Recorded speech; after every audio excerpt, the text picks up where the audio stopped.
Joy Hind. Hello friends, the mighty ভেনাসের পক্ষ থেকে তোমাদের সকলকে স্বাগত জানাচ্ছি। তো বন্ধুরা, তোমরা সকলেই জানো সামনেই লোকসভার ভোট আসতে চলেছে এবং ভোট মানেই একগুচ্ছ চাকরির বিজ্ঞপ্তি বেরোনোর সময়। সেক্ষেত্রে আমাদের পশ্চিমবঙ্গও কিন্তু কোনোভাবে পিছিয়ে পড়ে না, অর্থাৎ আমাদের কাছে নতুন কিছু বিজ্ঞপ্তির অর্থাৎ নতুন করে সরকারি চাকরি পাওয়ার একটি সুযোগ কিন্তু আসতে চলেছে। আমার এই চ্যানেলটির মাধ্যমে তোমাদের জিকে বিষয়ে দক্ষ করে তোলাই আমার মূল উদ্দেশ্য হয়ে থাকবে।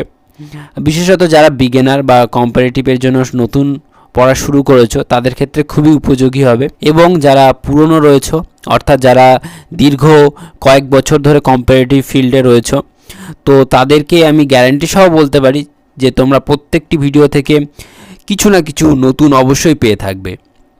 এবং তোমরা সকলেই জানো যে যেমন বিন্দু বিন্দু দিয়ে সিন্ধু তৈরি হয়, সেরকমই কিন্তু আমরা বিন্দু বিন্দু করে সিন্ধু মতো জ্ঞানের সাগর তৈরি করব। তো আর বেশি কথা বলবো না, আশা করি তোমরা আমার এই যে মোটিভ আমার সাথে থাকবে, আমাকে সাপোর্ট করবে এবং আমরা একসাথে সফলতার দিকে এগিয়ে যাব। তাহলে চলো আজকের প্রশ্ন উত্তরের পর্ব শুরু করা যাক, কারণ আমরা মেনলি প্রশ্ন উত্তর বেসিসে আলোচনাটা করব। সেটা কখনো টপিক ওয়াইজ বা কখনো মিক্স প্র্যাকটিস সেট এরকমভাবে কিন্তু চলতে থাকবে। তো যারা বিগিনার আছো তারা যদি মনে হয় যে নোট ডাউন করবে, নোট ডাউন করতে পারো, বা যারা প্র্যাকটিসে রয়েছো তারা দেখবে যে টোটাল কতগুলো কোশ্চেনের মধ্যে তোমার কতগুলো ঠিক হচ্ছে বা তুমি তোমার নিজের কতটা প্রিপেয়ার হয়েছো সেটি কিন্তু তোমরা বুঝতে পেরে যাবে। তাহলে চলো আজকের প্রশ্ন উত্তরের পর্ব শুরু করা যাক।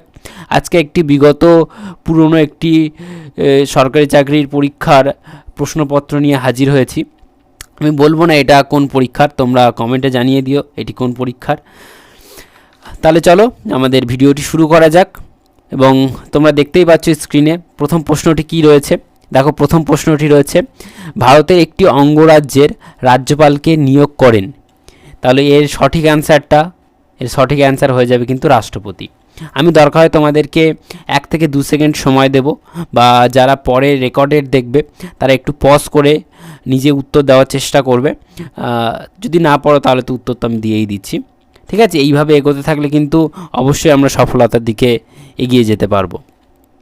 তাহলে দেখো দ্বিতীয় কোশ্চেন কি বলছে, যে নিচের উল্লেখিত বন্দরগুলির মধ্যে কোনটির অবস্থান পাকিস্তানে নয়। এই নয়টা কিন্তু ভালো করে খেয়াল করবে। তাহলে সঠিক উত্তর কী হবে? এখানে সঠিক উত্তর হয়ে যাবে বন্দর আব্বাস। পরবর্তী প্রশ্ন, অস্ট্রেলিয়ার রাজধানী হলো, সঠিক উত্তর হয়ে যাবে ক্যানবেরা। পরবর্তী প্রশ্ন, ভারতীয় সংবিধানের 370 ধারা বাতিল করার জন্য নিম্নলিখিত রাষ্ট্রগুলির মধ্যে কোনটি ভারত সরকারের সমালোচনা করেছে? এর সঠিক উত্তর হয়ে যাবে তুরস্ক। পরবর্তী, কমনওয়েলথ গেম কোন বৎসর ভারতে অনুষ্ঠিত হয়? সঠিক উত্তর হয়ে যাবে অপশান বি 2010 সালে। পরবর্তী আছে 2020 সালে গ্রীষ্ম অলিম্পিক প্রতিযোগিতা অনুষ্ঠিত হবে যে শহর সেটি। এখানে দেখো উত্তর একটা করা রয়েছে টোকিও। এখানে যে উত্তরগুলো করা রয়েছে সেগুলো কিন্তু সবগুলো ঠিক নয়, কিছু কিছু ঠিক রয়েছে, কিছু কিছু ভুল রয়েছে। পরবর্তী প্রশ্ন, নিম্নলিখিত নোবেল পুরস্কার বিজয়ীদের মধ্যে কোন ব্যক্তি কলকাতার সঙ্গে বিশেষ যোগাযোগ ছিল না? এই নাটা কিন্তু একটু ভালো করে খেয়াল করবে। সঠিক উত্তর হয়ে যাবে অপশান সি সিভি রমন। পরবর্তী আছে, নিম্নলিখিত রাষ্ট্রগুলির মধ্যে কোনটি BIMSTEC গোষ্ঠীর সদস্য নয়? তো সঠিক উত্তর হয়ে যাবে অপশান এ পাকিস্তান। এবং তোমাদেরও একটি ছোট্ট HW থাকলো যে BIMSTEC এর ফুল ফর্ম কী। পরবর্তী, কেশব মহারাজ যে দেশের হয়ে ক্রিকেট খেলতেন তা হলো, এটির সঠিক উত্তর হয়ে যাবে দক্ষিণ আফ্রিকা। পরবর্তী, নিম্নলিখিত ব্যক্তিগণের মধ্যে কে ভারতীয় জাতীয় কংগ্রেসের প্রথম সভাপতি হয়েছিলেন? এর সঠিক উত্তর হয়ে যাবে অপশান সি উমেশচন্দ্র ব্যানার্জি বা WC ব্যানার্জি। পরবর্তী, বর্তমানে জম্মু কাশ্মীরের রাজ্যপাল হলেন।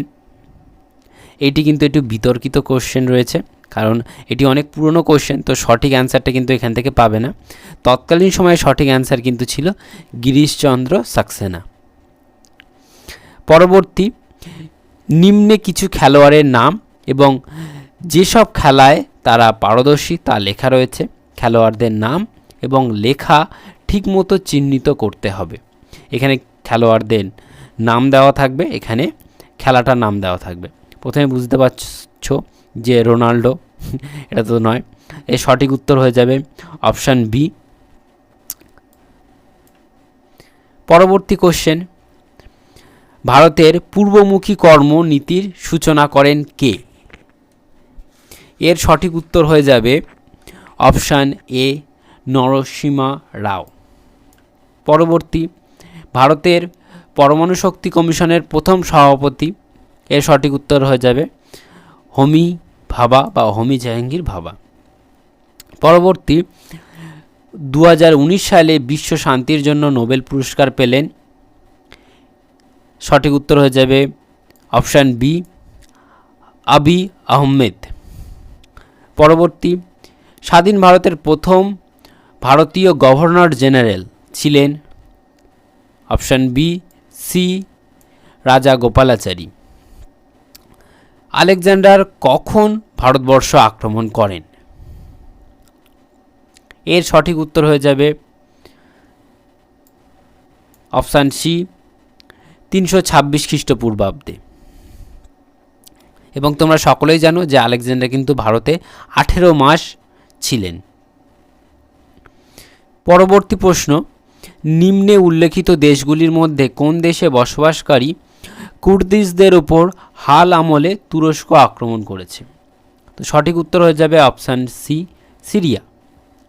পরবর্তী, নিম্নলিখিত ব্যক্তিদের মধ্যে কে সাহিত্যে নোবেল পুরস্কার পাননি? তো সঠিক উত্তর হয়ে যাবে অপশান সি, অরুন্ধতী রায়। তার পরবর্তী দেখো 20 নম্বর কোশ্চেন বলছে, রবীন্দ্রনাথ ঠাকুর তার নাইট উপাধি পরিত্যাগ করেন। তো সঠিক উত্তর হয়ে যাবে অপশান ডি, 1919 সালে জালিয়ানওয়ালাবাগ হত্যাকাণ্ডের পরে। এরপরে দেখো, নিম্নলিখিত রাজ্যগুলির মধ্যে কোনটিতে চায়ের উৎপাদন হয় না? এই নাটা কিন্তু তোমরা ভালো করে খেয়াল করবে। তো সঠিক উত্তর হয়ে যাবে মধ্যপ্রদেশ। কারণ পশ্চিমবঙ্গের অধিকাংশ সরকারি চাকরির ক্ষেত্রে কিন্তু এই নায়ের একটা খুব বড় ভূমিকা রয়েছে। প্রত্যেকটি কোশ্চেন এমনভাবে থাকবে, থাকার কিন্তু পরে এই ছোট্ট এই জায়গাটাতে না দেওয়া থাকবে, এবং সেটি কিন্তু না দেখার জন্য অনেকেরই কিন্তু উত্তর ভুল হয়ে যায়। তো এটি থেকে কিন্তু ভালো করে তোমরা প্রশ্নটা পড়বে। নিম্নে উল্লেখিত রাষ্ট্রগুলির মধ্যে কোথায় ভারতীয় দূতাবাসের প্রধানকে হাই কমিশনার বলা হয়? তো সঠিক উত্তর হয়ে যাবে যুক্তরাজ্য।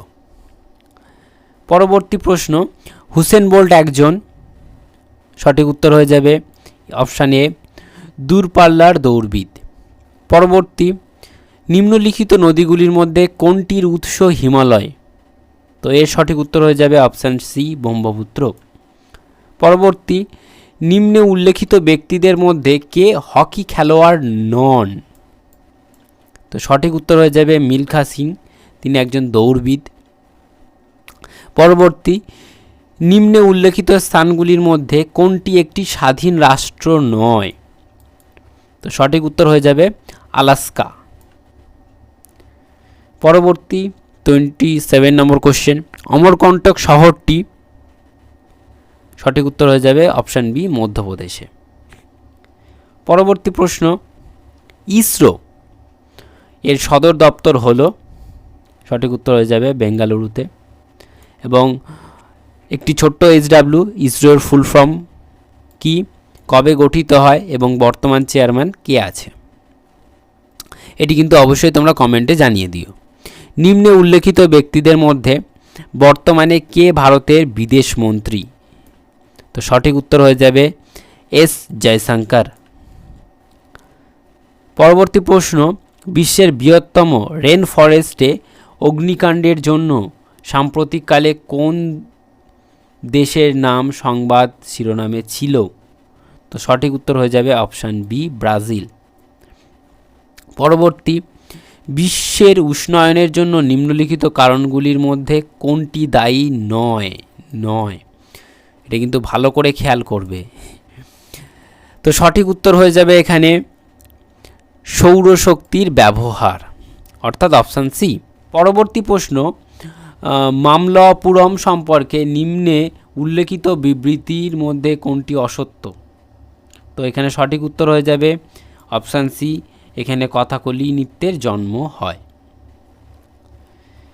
পরবর্তী 33 নম্বর প্রশ্নে বলা হচ্ছে 1944 সালের 14 এপ্রিল ব্রিটিশ সেনাবাহিনীকে পরাস্ত করে আইএনএ যেখানে ভারতীয় পতাকা উত্তোলন করেছিল সেই জায়গার নাম কি ছিল, অর্থাৎ সেই জায়গাটির নাম? তো সঠিক উত্তর হয়ে যাবে অপশান বি, ময়মরাং। পরবর্তী প্রশ্ন, অশনিকেত গ্রন্থের রচয়িতা হলেন? সঠিক উত্তর অপশান এ, বিভূতিভূষণ বন্দ্যোপাধ্যায়। পরবর্তী 2019-এর সংসদীয় নির্বাচনে রাহুল গান্ধী যে নির্বাচন কেন্দ্র থেকে জয়লাভ করেন সেটি? তো এর সঠিক উত্তর হয়ে যাবে অপশান সি, তিরুবনন্তপুরম। এবং তোমরা বলবে এটি কোন রাজ্যের রাজধানী, এটি কিন্তু তোমরা অবশ্যই কমেন্টে জানিয়ে দেবে। পরবর্তী প্রশ্ন, টেস্ট খেলায় কোন ভারতীয় ক্রিকেটার সর্বাধিক দ্বিশত রান করেছেন? তো এটি কিন্তু একটু ডেটা চেঞ্জ হয়েছে, তো তৎকালীন অনুযায়ী কিন্তু এটির সঠিক উত্তর হয়েছিল বীরেন্দ্র সেহবাগ। পরবর্তী প্রশ্ন, কোনটি অতীতে পর্তুগিজদের কলোনি ছিল না? এই দেখো না রয়েছে, তো সঠিক উত্তর কি হয়ে যাবে? এটা সঠিক উত্তর হয়ে যাবে কিন্তু চন্দননগর। পরবর্তী প্রশ্ন, শ্রী শ্রী রামকৃষ্ণদেবের জন্মস্থান কামারপুকুর হলো, এটা কোথায় অবস্থিত? তো সঠিক উত্তর অপশান বি, হুগলি জেলায়। পরবর্তী, স্বামী বিবেকানন্দ শিকাগো ধর্ম সম্মেলনে বক্তৃতা দিয়েছিলেন, তো সেই সালটি হচ্ছে অপশান সি, 1993 সালে। পরবর্তী প্রশ্ন, 2019 সালে সংসদীয় নির্বাচনের প্রধানমন্ত্রী কোন নির্বাচন কেন্দ্র থেকে এসেছেন?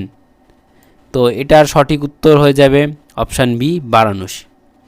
এই ছিল আজকের 40টি মূলত প্রশ্নের আলোচনা। তো যারা নতুন তারা অবশ্যই প্রশ্নগুলো যদি নতুন লেগে থাকে বা নোট ডাউন করে থাকো তাহলে তো খুবই ভালো, এবং যারা প্র্যাকটিসে রয়েছো তারা অবশ্যই কমেন্টে জানিয়ে দিও যে 40-এর মধ্যে তুমি কত পেয়েছো। আজকের ভিডিওটি এই পর্যন্ত, দেখা হচ্ছে পরবর্তী নতুন ভিডিওতে। Thanks for watching.